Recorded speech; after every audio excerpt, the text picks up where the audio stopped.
આપનું સ્વાગત છે। અનુસૂચિત જાતિ કલ્યાણ ખાતા પુરસ્કૃત મારુતિ સેવા ટ્રસ્ટ દ્વારા આણંદ જિલ્લાના આંકલાવ તાલુકામાં તાલુકા પંચાયતના હોલમાં સામાજિક સમરસતા શિબિર યોજાઈ। સામાજિક ન્યાય અને અધિકારિતા વિભાગ ગાંધીનગર અને અનુસૂચિત જાતિ કલ્યાણ ખાતા આણંદ પુરસ્કૃત મારુતિ સેવા ટ્રસ્ટ દ્વારા આંકલાવ તાલુકાના તાલુકા પંચાયતના હોલમાં તાલુકા લાઇવલી મેનેજર પ્રવીણભાઈ અને પરિવર્તન ટ્રસ્ટ મેઘરજના મેનેજિંગ ટ્રસ્ટી જગદીશભાઈ પંડ્યા તથા એપીએમ ક્લસ્ટર કોઓર્ડિનેટર સખી મંડળના અને ગ્રામ સંગઠનના લીડરોની ઉપસ્થિતિમાં શિબિર યોજાઈ હતી।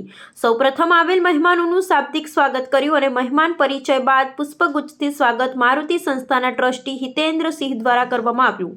જગદીશભાઈ પંડ્યાએ આજની શિબિરનો હેતુ સમજાવ્યો હતો તેમજ ભારતીય બંધારણ અને એટ્રોસિટી કાયદાની સમજ આપી હતી તેમજ ટીએલએમ પ્રવીણભાઈ પરમારે તાલુકા પંચાયત દ્વારા મંડળો અને વીઓની માહિતી સ્વરોજગારની માહિતી આપી હતી।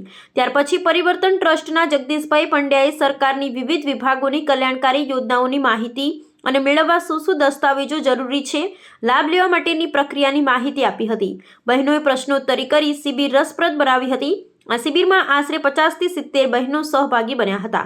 કાર્યક્રમમાંથી કમલેશભાઈ હાજર રહ્યા હતા। અંતે આભાર દર્શન કરવામાં આવ્યું હતું। રિપોર્ટર જગદીશ પંડ્યા, મેઘરજ। આવા ન્યૂઝ જોવા માટે સાબર આવાઝ યુટ્યુબ ચેનલને સબસ્ક્રાઇબ કરો અને લાઇક કરો, જેથી હવે પછીના દરેક સમાચાર સબસ્ક્રાઇબ કરેલા હશે તેઓને નવા સમાચારની માહિતી મળી જશે।